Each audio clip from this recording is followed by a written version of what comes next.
Implication towards your jaw. तो सभी का इम्प्लीकेशन अगर जॉ पे आ रहा है तो मुझे ऐसा लगता है जॉ एक ऐसा की पॉइंट है, एक ऐसा की स्टोन है, एक ऐसा कहते हैं ना जो जिस पेड़ पे ज्यादा मीठे फल लगते हैं सबसे ज्यादा पत्थर उसी पे पड़ते हैं जी। और अगर टीएमजे डिस्फंक्शन है तो एक आम इंसान को किस हेल्थ प्रोफेशनल के पास जाना चाहिए। और कितना कॉम्प्लिकेटेड है ये शब्द, ये इस बात को हम जानते नहीं है कि हम लोग इसको बड़ी आम तौर से लाइफस्टाइल का हिस्सा मानते हैं, जबकि लाइफस्टाइल का हिस्सा नहीं है। अगर ऐसा इनवॉलंटरीली कभी भी मेरे साथ हो रहा है, trust me, you are having a TMJ dysfunction. आपने एक स्टेटमेंट दी कि जो लड़कियां हील्स पहनती है उनके टीएमजे डिसफंक्शन होने के चांसेस ज्यादा है। तो आने वाले कुछ सालों में यदि आपने कोई बदलाव नहीं किया तो शायद आपका जॉ अल्टीमेटली नॉर्मल आपके चेहरे से आगे निकल जाएगा। Right, if you really want to grow yourself in life, there are no shortcuts. मेहनत करनी बहुत जरूरी है। I want to go to Egypt. अभी मेरे दिमाग में ये आया। Audio Jungle.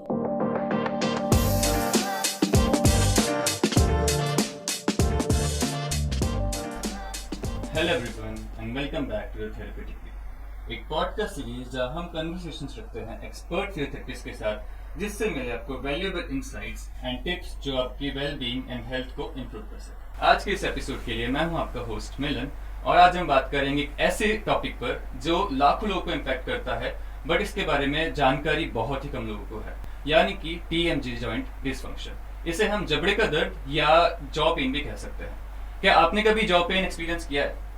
क्या कभी आपने सोचा है कि आपकी लाइफस्टाइल आप कैसे जॉ पेन पे इफेक्ट कर सकती है? क्या आपने सोचा है कि आपके डेंटल स्ट्रक्चर जो है उसका और जॉ पेन का क्या रिलेशन हो सकता है? जॉ पेन आपकी लाइफस्टाइल को बहुत हद तक इम्पैक्ट कर सकता है। ये आपके बोलने से लेकर आपके खाने तक इम्पैक्ट डाल सकता है। आज की इस एपिसोड में हम जानेंगे जबड़े के दर्द से जुड़े रहस्य को, इसके कॉजेस पर डिस्कशन करेंगे और जानेंगे कि इसका इलाज हम कैसे कर सकते हैं। आज मैं बहुत एक्साइटेड हूँ क्योंकि आज हमें ज्वाइन कर रहे हैं doctor Himanshu Mathur.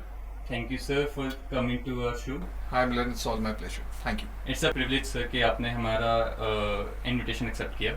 Most welcome, thank you so much. Dr. Himanshu is one of the finest physiotherapists of Jaipur.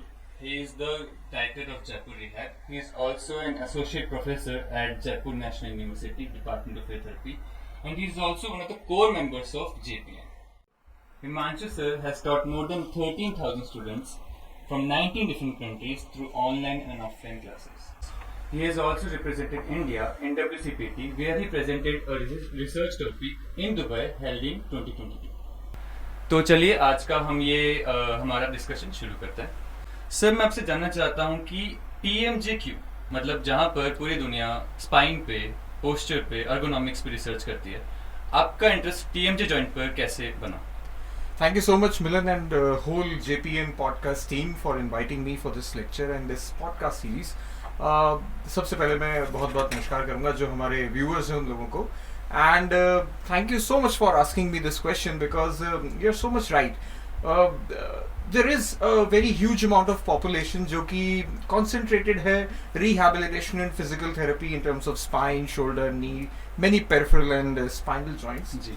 मेरा ध्यान गया टीएमजे के ऊपर वो ऐसे, I was a very enthusiast of biomechanics शुरू से ही, when I was in my PG post graduation. तो वहाँ व्हाइल स्टडिंग बायोमैकेनिक्स मेरा ध्यान गया काइनेमैटिक चेन्स के ऊपर, और वो चेन्स को मैंने जब थॉरली रीड करने की कोशिश किया तो मुझे लगा कि कई सारे ऐसे मस्कुलोस्केलेटल इम्पेयरमेंट्स हैं, बीट से from ankle, from knee, from your pelvis, from your lower back, from your whole spine, from your neck, and they always have an implication towards your jaw. तो सभी का implication अगर jaw पे आ रहा है तो मुझे ऐसा लगता है जॉ एक ऐसा की पॉइंट है, एक ऐसा की स्टोन है जहां पे कहीं ना कहीं अल्टीमेटली सारे मस्कुलोस्केलेटल इम्पेयरमेंट्स आके कन्वर्ज हो रहे हैं। तो शायद एक ऐसा कहते हैं ना जो जिस पेड़ पे ज्यादा मीठे फल लगते हैं सबसे ज्यादा पत्थर उसी पे पड़ते हैं। तो अगर सबसे ज्यादा पत्थर टीएमजे पर ही पड़ रहे हैं तो क्यों टीएमजे को हम ना स्टडी कर रहे हैं, क्यों टीएमजे को हम कॉम्प्रिहेंसिवली एनालाइज एग्जामिन नहीं कर रहे हैं, और ऑफ कोर्स हम ट्रीट नहीं कर रहे हैं। और अगर आप मेरी बात मानिए तो लो बैक पेन हुआ, स्पेशली नेक पेन्स अगर हुए, अपर बैक पेन्स हुए, शोल्डर डिस्फंक्शंस हुए, हेडेक्स हुए, अगर मैं कहना चाहूँ सबऑक्सिपिटल रीजन की अगर मैं बात करना चाहूँ, ये सभी का इम्प्लीकेशन टीएमजे पे होता है। एंड अब तो शायद थोड़े बहुत लोग इस बारे में इस चीज को एनकाउंटर करने लगे हैं, लेकिन व्हेन आई स्टार्टेड प्रोबेबली से 10 years बैक और 9 years बैक फ्रॉम टुडे, सो तब इतना ज्यादा रिकरेंटली लोग इसको क्या कहना चाहिए व्यू में नहीं लाते थे. So that was my input towards TMJ, और मेरा ये व्यू था कि क्यों मैं टीएमजे की तरफ बहुत ज्यादा इंक्लाइंड हुआ. और एक सबसे कॉमनली बात मैं लोगों का हर अक्सर अपने टॉक्स में लोगों को कहता हूँ कि एक बहुत कॉमन चीज होती है, शायद मुझे जो सुन रहे हैं या जो आप लोग यहाँ पे स्टूडियो में बैठे हैं, एक चीज होती है, अगर आप लोगों ने सुना ब्रक्सिज्म. अब ब्रक्सिज्म ना लोगों तक पहुंचा नहीं है शब्द ये, और कितना कॉम्प्लिकेटेड है ये शब्द, ये इस बात को हम जानते नहीं है. क्या मैं नींद में दांत किटकिटाता हूँ, क्या मुझे गुस्सा आता है तो क्या I just clinch my teeth, क्या ऐसा होता है? क्या अगर मुझे स्ट्रेस हो रहा है, टेंशन हो रहा है, do I try to clench my teeth? क्या मैं क्या कहना चाहिए, टीथ को, मोलर्स को रब कर रहा हूँ आपस में, just I am doing like this? अगर ऐसा इनवॉलंटरीली कभी भी मेरे साथ हो रहा है, trust me, you are having a TMJ dysfunction. Okay, what is the next question? Sir मैं आपसे ये भी जानना चाहता हूँ कि ऐसी क्या साइंस एंड सिम्टम्स है जिससे हमको पता लग सके कि ये टीएमजे डिसफंक्शन हो सकता है, और अगर टीएमजे डिसफंक्शन है तो एक आम इंसान को किस प्रोफेशन के पास जाना चाहिए, किस हेल्थ प्रोफेशनल के पास जाना चाहिए? राइट. एक तो मैंने जस्ट अभी बात किया ब्रक्सिज्म की, कि अगर हम बात करते हुए स्ट्रेस में, गुस्से में, इवन नींद में इनवॉलंटरीली अगर हम टीथ को ग्राइंड कर रहे हैं, मोलर्स को ग्राइंड कर रहे हैं, या ब्रक्सिज्म जिसे मैंने कहा, तो अगर ऐसी कंडीशन है तो ये एक बहुत कॉमन सिम्टम है, जो कि सबसे ज्यादा ओवरलुक्ड सिम्टम है. मुझे ऐसा लगता है कि हम लोग इसको बड़ी आम तौर से लाइफस्टाइल का हिस्सा मानते हैं, जबकि लाइफस्टाइल का हिस्सा नहीं है. Second thing is jaw pen. क्या मुझे ऐसा जरूरी नहीं है, बहुत सारे ऐसे लोग होते हैं जो कि जब तक मेरे जॉ में क्लिक्स नहीं आ जाती तब तक किसी भी हेल्थ केयर प्रोफेशनल को कांटेक्ट नहीं करते हैं वो. तो आप वहां तक पहुंचने का इंतजार मत कीजिए. क्या एपिसोडिकली आपके जॉ में पेन आ रहा है? क्या जब आप वाइड ओपन करते हैं अपने माउथ को तब पेन आ रहा है? तो क्या नॉर्मल खाना खाते समय पेन आने लगता है? या डिस्फंक्शन का मतलब आप बिल्कुल एक साधारण डिस्कम्फर्ट से भी ले सकते हैं. अब मैं एक छोटी सी चीज आप लोगों की जानकारी के लिए बता देता हूं कि जो नॉर्मल माउथ ओपनिंग होती है, नॉर्मल एक्टिव माउथ ओपनिंग, इतना जिसमें कि जॉ के ऊपर कोई स्ट्रेस ना आए, वो होती है तकरीबन से 3 सेंटीमीटर से लेके 8 सेंटीमीटर तक की नॉर्मल माउथ ओपनिंग होती है. मुझे मुंह खोलने के लिए, मुझे खाना खाने के लिए ऑलमोस्ट 1.8 सेंटीमीटर का मुंह खोलना पड़ता है, लगभग 18 मिलीमीटर का मुंह मुझे खोलना पड़ता है. अगर आपका 18 मिलीमीटर खुला हुआ मुंह कहीं ना कहीं स्ट्रेस दे रहा है आपके जॉ पे, जो शायद पेन प्रोड्यूस करे, शायद पेन प्रोड्यूस ना भी करे. अगर 18 मिलीमीटर बहुत छोटा डिस्टेंस होता है, अगर उसमें भी कोई स्ट्रेस फील हो रहा है आपको जॉ में, कोई स्ट्रेच फील हो रहा है आपको कहीं पे भी, so it may eventually be a very initial science for TMJ disorder. Sir जिनके जबड़े का दर्द है, जिन लोगों को महसूस होता है, क्या ऐसी कुछ एक्सरसाइजेज है जो वो घर पे कर सकते हैं जिनसे उनको आराम मिल सके? चलो खैर, अच्छी बात है. मैं बहुत ज्यादा बात करता हूँ इस बारे में कि होम रेमेडीज क्या होनी चाहिए. हाँ जी. मुझे ऐसा लगता है यार, होम रेमेडीज हम पहुंचे उससे पहले होम आइडेंटिफिकेशन होना बहुत जरूरी है.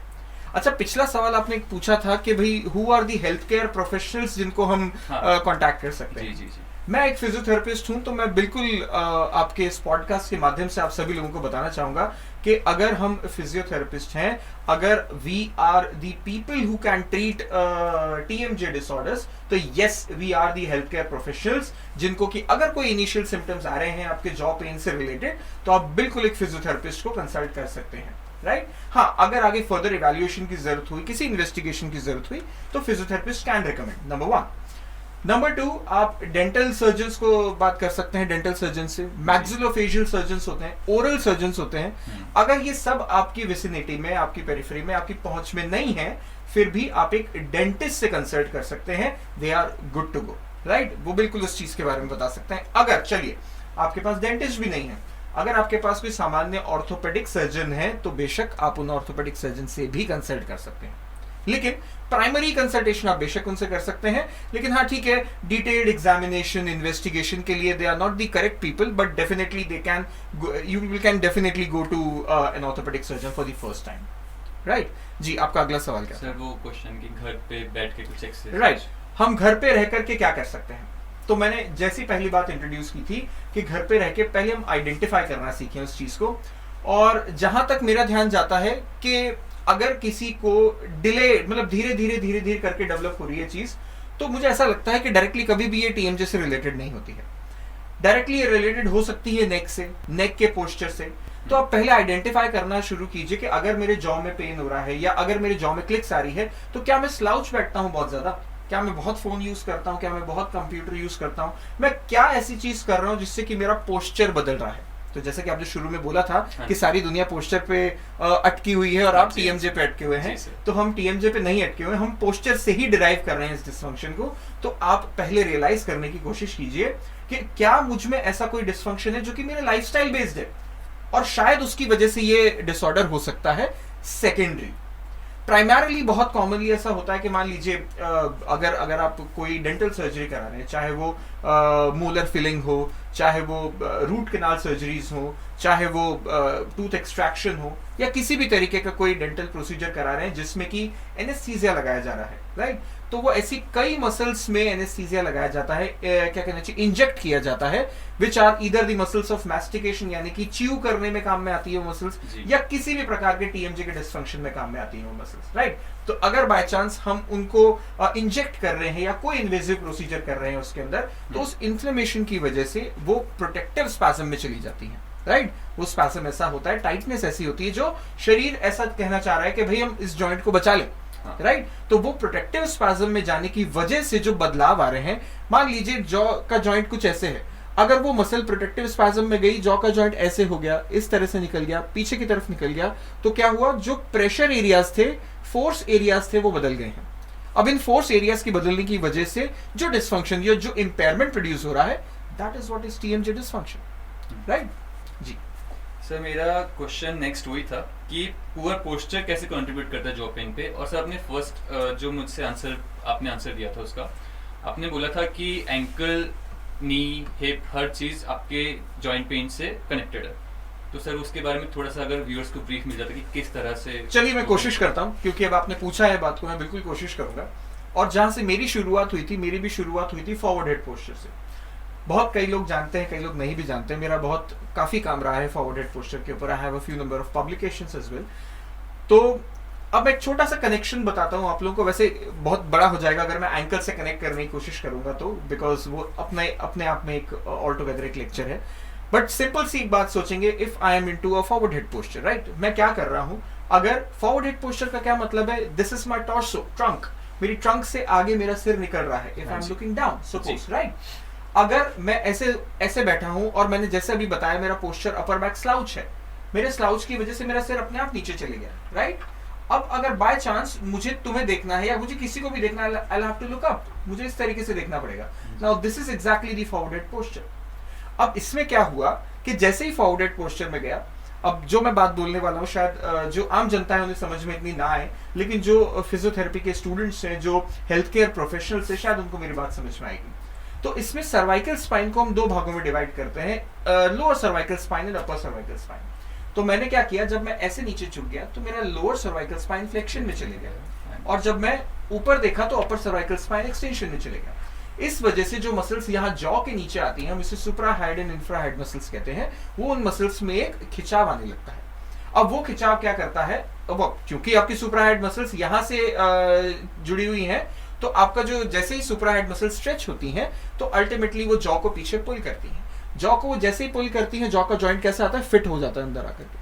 अगर वो फिट हो गया है, एबनॉर्मल फोर्सेस या प्रेशर्स जनरेट हो रहे हैं वहां पे, this eventually will create some impingement, यानी कि जो पीछे टिश्यू होता है वहां पे वो दबने लगता है। हम उसे कहते हैं रेट्रोडिस्कल टिश्यू। उस रेट्रोडिस्कल टिश्यू का इस दबाव की वजह से इन्फ्लेमेशन होने लगता है। अब वो इन्फ्लेमेशन की वजह से क्या हुआ, इस मसल की वजह से जॉ पीछे चलेगा मेरा, राइट। मुंह तो मेरा आगे है लेकिन जॉ मेरा पीछे है, राइट। अब यहाँ पे हमारा जो ब्रेन है वो एक खेल खेलता है, उसको लग रहा है कि भैया कोई इंजरी हो रही है अंदर। अब इस इंजरी को प्रिवेंट करने के लिए वो आजू बाजू की कुछ मसल्स को टाइट कर देता है ताकि उस इंजरी को प्रिवेंट किया जा सके, राइट। तो वहां पे एक मसल होती है, बहुत कॉमनली शायद सुनने वालों ने, जो मुझे सुन रहे हैं, उन्होंने शायद इस मसल के बारे में सुना होगा, उसका नाम है लेटरल टेरिगॉइड मसल। दोनों तरफ की लेटरल टेरिगॉइड मसल जो है वो स्पैज्म में चली जाती है, यानी कि टाइटनेस में चली जाती है, और जो मेरा जॉ है उसको आगे पुल कर लेती है। So ultimately if you have a long term forward head posture, तो जो मुझे सुन रहे हैं वो गौर से सुने इस बात को कि अगर आप मान लीजिए 3 साल 4 साल 5 साल से कंप्यूटर यूजेज में है, आईटी सेक्टर में है, आप मोबाइल यूज करते हैं बहुत ज्यादा, जिसकी वजह से आपका फॉरवर्ड हेड पोस्चर हो चुका है, तो आने वाले कुछ सालों में यदि आपने कोई बदलाव नहीं किया तो शायद आपका जॉ अल्टीमेटली नॉर्मल आपके चेहरे से आगे निकल जाएगा, राइट हम इसे प्रोग्नाथिक मैंडेबल भी कहते हैं। दो तरीके के डिस्फंक्शंस होते हैं, रेट्रोग्नाथिक मैंडेबल एंड प्रोग्नाथिक। रेट्रोग्नाथिक जो होता है वो कई बार कंजेनाइटल होता है, पैदाइशी होता है। प्रोग्नाथिक जो होता है वो डेवलप्ड हो सकता है, एक्वायर्ड हो सकता है। सो आई थिंक मैं शायद आपके सवाल का जवाब देने में सक्षम रहा हूँ। जी बिल्कुल सर। चलिए नेक्स्ट। सर मुझे मैं चाहता था कि अपन कुछ फन सेगमेंट्स इंट्रोड्यूस करें अपने पॉडकास्ट के अंदर, तो मैंने कुछ लिस्ट है। हाँ सर, मैं according to chat GPT, what are the 10 most common conditions treated by a orthopedic physiotherapist. तो सर ओके, आपके हिसाब से वो 10 कंडीशंस कौन कौन सी? क्या मैं 10 प्रेवलेंस के हिसाब से बताऊं जो सबसे ज्यादा हमारे पास आते हैं पेशेंट्स? सर वैसे ही होगा। जैसे कि इस साल का WCPT यानी कि वर्ल्ड फिजियोथेरेपी का जो इस बार का हमारा टॉपिक है, या इस बार का जो हमारा एरिया ऑफ कंसंट्रेशन है, वो है low back pen.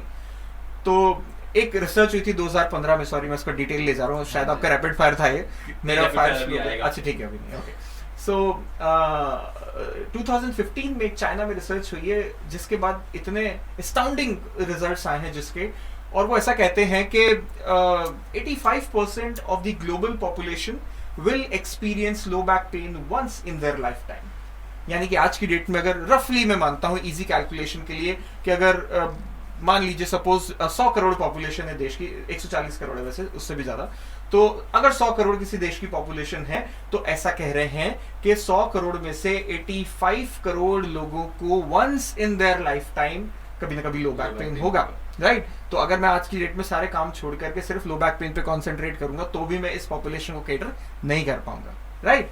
So low back pain is one very common thing जो मैं बताऊंगा। Neck pain is chat GPT वो नंबर 1 है लो बैक पेन, एब्सोल्युटली। और सेकंड शायद दुनिया भर जैसे जानती है O A knee, osteoarthritis knee would be the second most common thing. Then it comes to your rheumatoid arthritis is one very important thing.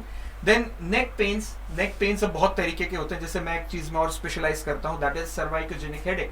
वो आजकल बहुत ज्यादा डेवलपिंग है, which can be an implication of forward head posture, जिसकी मैंने अभी आपसे बात करी, right. Then upper back pains हुए, हिप पेन्स हुए, knee pains, ankle sprains is one of the most common thing. Then comes your plantar fasciitis is a very common thing, right. So इस तरीके से बहुत सारे, आई डोंट नो कितने हो गए, मैंने काफी सारे बोल दिया आपके सामने। हो गए wrist injuries and post surgical rehabilitation. ठीक है, post surgical can be anything. जैसे अगर मैंने ओए नी की बात की, हम आगे बढ़ते हुए आर्थराइटिस में आगे बढ़े और हम नी रिप्लेसमेंट की बात करते हैं, हिप रिप्लेसमेंट की बात करते हैं, तो उसमें बहुत प्रिडोमिनेंटली फिजियोथेरेपी की रिक्वायरमेंट है। व्हाट आई बिलीव इज कि अ surgeon can actually change the surfaces of the joint, but a physiotherapist can bring the patient back on the ground. बिल्कुल सर, राइट। सर एक नेक्स्ट सेगमेंट पे चलते हैं। 7 question है बस, rapid fire questions, बस ऐसे फन के लिए। मेरा फेवरेट क्वेश्चन, चाय या कॉफी? चाय। Would you rather have a pet dinosaur और अ पेट ड्रैगन? नन। एक बोलना सर उसमें से। Okay, who is more dangerous?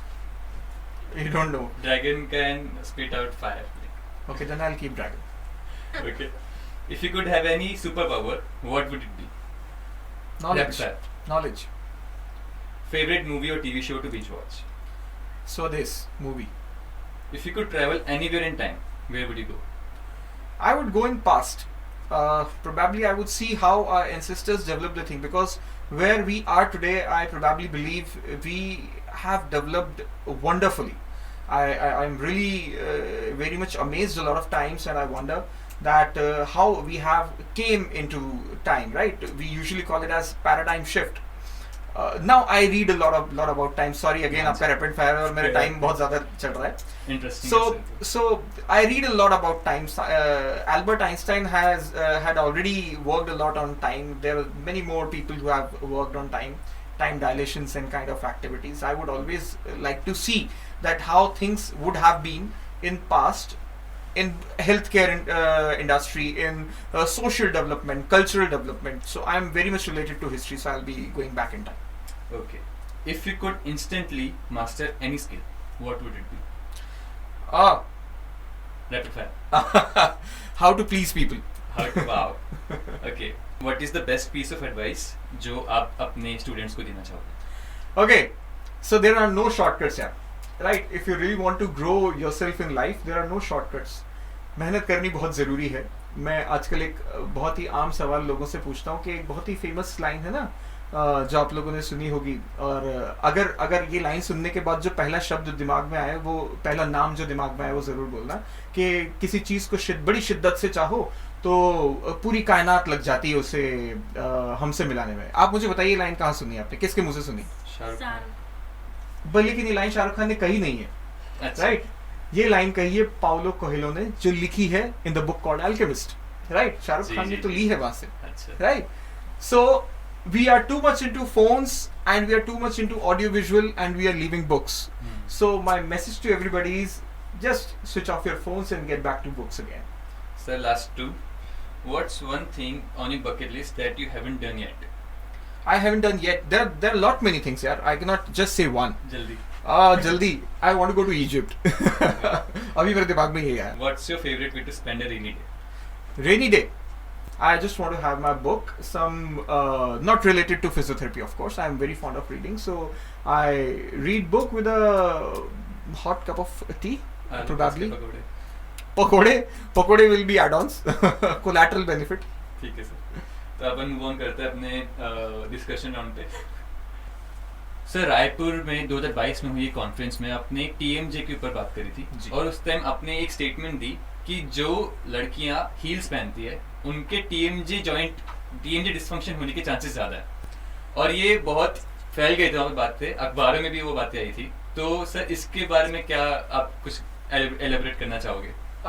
Yes, you are right. Actually, मेरा एक लेक्चर था एंड मैं छोटा सा ग्लिम्स देना चाहूँगा. वो इंडियन प्रोस्टोडोंटिक सोसाइटी की तरफ से ऑर्गेनाइज्ड एक कॉन्फ्रेंस थी, जिसमें केवल 4 स्पीकर्स थे थ्रू आउट पैन इंडिया, जिनमें कि एक ओरल सर्जन, एक मैक्सिलोफेशियल सर्जन, एक ओरल रेडियोलॉजिस्ट थे, और फिजियोथेरेपिस्ट के नाम पे मैं था वहाँ पे. एंड बहुत लोग बहुत इंट्रिकेट बातें कर रहे थे related to surgery, related to any examination और इन्वेस्टिगेशन रादर. जी. मुझे बात करनी थी कुछ ऐसी कि जो बिल्कुल आउट ऑफ द बॉक्स हो, जो ज़्यादा लोगों को ना पता हो. और ऑफ कोर्स मैंने कुछ ऐसा ट्राई नहीं किया, मैंने बस उतना ही किया जो मुझे पता था उसके बारे में. एंड अभी जो थोड़ी देर पहले मैंने आपको एक छोटा सा चेन समझाया कि किस तरीके से नेक का पोस्चर जॉ को इम्प्लीकेट करता है, मैंने बस उसको एक्सटेंड करते हुए एंकल एंड फुट से कोरिलेट किया था. और मैंने ये बात बिल्कुल प्रूव करके दिखाई थी वहाँ पे ऑन स्टेज. हमने कुछ फिगर्स लिए और कुछ फिगर्स के माध्यम से हमने फोर्स एनालिसिस किया था वहाँ पे कि अगर मैं बाय चांस इंसीजर से कुछ च्यू कर रहा हूँ और मैं कुछ मोलर से च्यू कर रहा हूँ तो नॉर्मली कितना फोर्स है, और वही अगर कोई ऐसा इंसान जिसने लगभग 5-6 साल से रेगुलर हील्स पहनी है दिन में 2 घंटा, अगर वो च्यू करेंगे तो क्या फोर्सेस में बदलाव आएगा दोनों के, और वो जो फोर्सेस हैं वो जॉ के ऊपर कितना इम्प्लीकेट करेंगे. तो वहाँ मैंने ऑन स्क्रीन तकरीबन कुछ 300-350 लोग होंगे, शायद ज़्यादा, आई डोंट एक्चुअली रिमेंबर. तो उनके सामने मैंने प्रूव करके बताई, and this eventually went on to become quite viral in that particular year. मुझे नहीं पता था वहाँ पे कुछ प्रेस मीडिया वाले लोग भी बैठे थे, and they took it as a bite from that particular lecture. और मुझे अगले दिन जो वहाँ के ऑर्गेनाइजर थे उन्होंने अखबार ला करके दिखाया. उन्होंने कहा कि सर आपका जो लाइन थी वो वहाँ आ गई, इसमें एज अ हेडलाइन पब्लिश हुई है वहाँ पे. So I was very much pleased by that gesture, and it's just like a kinematic chain. और ये जो आप डिस्कशन कर रहे हैं वो बिल्कुल पॉसिबल है. अगर आप हील्स पहनते हैं तो चेन एनालिसिस में अगर हम बात करें तो हम इसको फेशियल डिस्टॉर्शन भी कहते हैं कई बार, या फिर काइनेमैटिक चेन से भी आप समझ सकते हैं कि किस तरीके से मसल डिस्फंक्शन हुआ, वो डिस्फंक्शन किस तरीके से जॉइंट पे गया, अल्टीमेटली किस तरीके से एक एक जॉइंट करते हुए वो जॉ पे आ गया. हम इसे एक टर्म यूज करते हैं, मैं बड़ा ही कॉमनली इस टर्म को यूज करता हूँ. इसका मतलब है रीजनल इंटरडिपेंडेंस. रीजनल इंटरडिपेंडेंस का मतलब एक रीजन का डिस्फंक्शन कैसे दूसरे रीजन के डिस्फंक्शन के ऊपर डिपेंड करता है, राइट? सो TMJ का जो डिस्फंक्शन है वो कैसे मेरे एंकल के डिस्फंक्शन या एंकल की एक पोस्चरल एनोमली के ऊपर.